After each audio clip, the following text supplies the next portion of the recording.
రేపు రాకడికి నీవు ఒక్కడివే ఎత్తబడతావా, నీ కుటుంబం ఎత్తబడాలా?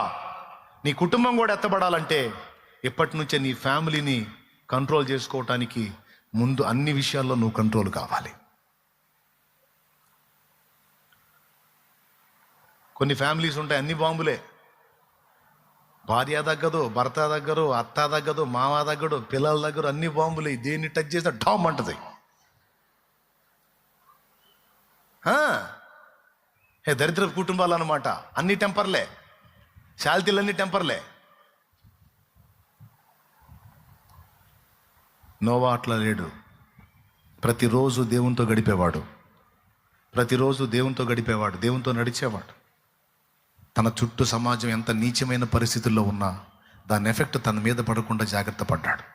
తన బిడ్డలకు చెప్పుకున్నాడు, అయ్యలారా దేవుడు నాతో మాట్లాడాడ్రా, షేము, హాము, యాపెతు జాగ్రత్త, నాన్న, అమ్మా, కోడళ్ళారా జాగ్రత్త, దేవుని ఉగ్రత రాబోతుంది, జలప్రళయం రాబోతుంది, మనం జాగ్రత్తగా ఉండాలి.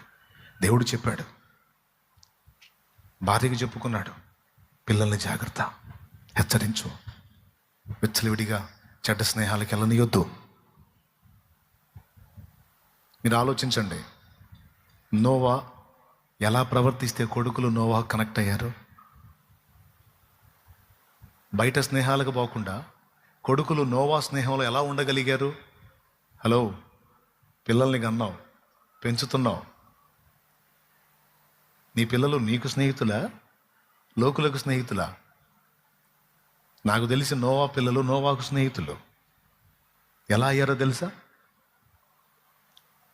కన్నప్పుడు తండ్రి పిల్లల్ని పెంచేటప్పుడు తండ్రిగాను మరియు స్నేహితుడిగాను వ్యవహరించాడు.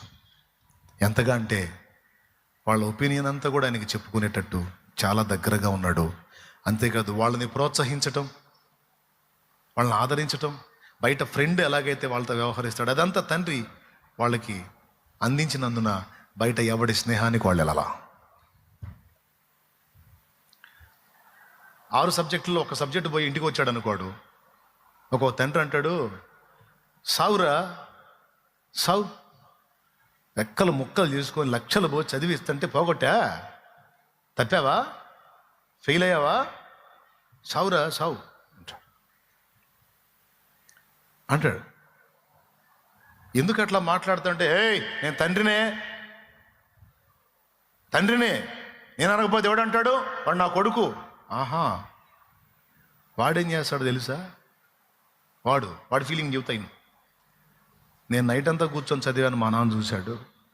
రాత్రింబగళ్ళు కష్టపడి చదివాను, మా నాన్న చూశాడు. నేను చదివిని రాలేదు, నేను చదవని వచ్చినాయి. అన్నీ బాగానే రాశాను, ఒక్కటే పోయింది, మళ్ళీ రాసుకొని పాస్ అవుతాను. ఆయన ఎట్ట పెడితే అట్ట మాట్లాడాడు అని వీడు కూర్చొని ఏడుస్తాడు. ఏడ్చికి ఆయనకి వెళ్ళి చూడబుద్ధి కాదు వీడికి.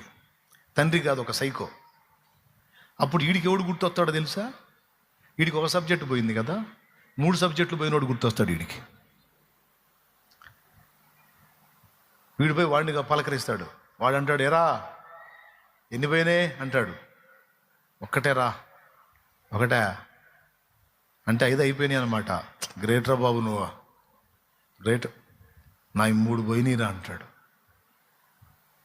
అంటే నా 3 పోయినాయి, 3 అయినాయి, నీ ఏమో 5 అయినాయి, నాకంటే నువ్వు గ్రేట్ అని వీడు ఆశించే పొగడతా వాడు పోగొడతాడు. ఎవడు 3 పోగొట్టుకున్నాడు. మీరు ఒక్క మాట చెప్పండి, ఇప్పుడు వీడికి 1 పోయింది, వాడికి 3 పోయినాయి అంటే వీడికంటే ఎదవ కదా వాడు? చెప్పండి, ఎదవేగా. అప్పుడు వీడిపోయి ఎవరి జాతం చేరుతున్నాడు? వాడికంటే ఎదవం దేవులు అడుగుకున్నాడు. చివరికి వాడు కలిసి మళ్ళీ చదివి రాస్తారు, ఈసారి 5 పోతాయి.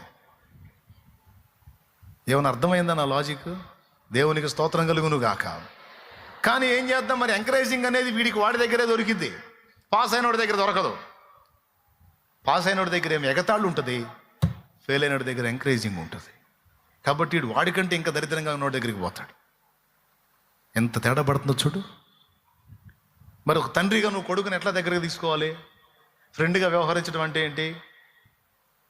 అరే నువ్వు కష్టపడ్డావురా, చదివావు, బాగానే రాసావురా, కానీ ఏం చేద్దాం, నువ్వు చదివి రాలేదు, దానికి నష్టమే ఉందా? ఈసారి చదివి రాదు కానీ అయినా 5 క్వాలిఫై అవ్వగా, అసలు నువ్వు బాగా చదువుతావురా, నాకు ఆ విషయంలో చింత లేదు, బాధపడద్దు అని నువ్వు బిడ్డను దగ్గరికి తీసుకుంటే వాడు ఒక గాలుని దేవులు ఆడుకోడు, వాడు నీతోనే వస్తాడు, నీతోనే ఉంటాడు, ప్రతిదీ నీకే చెప్పుకుంటాడు. అయ్యా అబ్బాయిల్ని అమ్మాయిల్ని కన్నావా, పద్ధతి తెలుసుకోయా, వాళ్ళని ఎట్లా కనెక్ట్ చేసుకోవాలో, వాళ్ళని ఎట్లా దగ్గరగా తీసుకోవాలో, వాళ్ళని తీసుకొచ్చి దేవునికి ఎలా కనెక్ట్ చేయాలో కొంచెం తెలుసుకోయా. తెలుసుకుంటే రేపు వాళ్ళ భవిష్యత్తు బాగుంటుంది, వాళ్ళు బాగుంటే నువ్వు బాగుంటావు. వాళ్ళు చెడిపోయారు అనుకో, నీ కనపడేది తమిళ సినిమా. దేవునికి స్తోత్రం కలుగును గాక. హల్లెలూయా. ఎంతమందికి అర్థమైంది?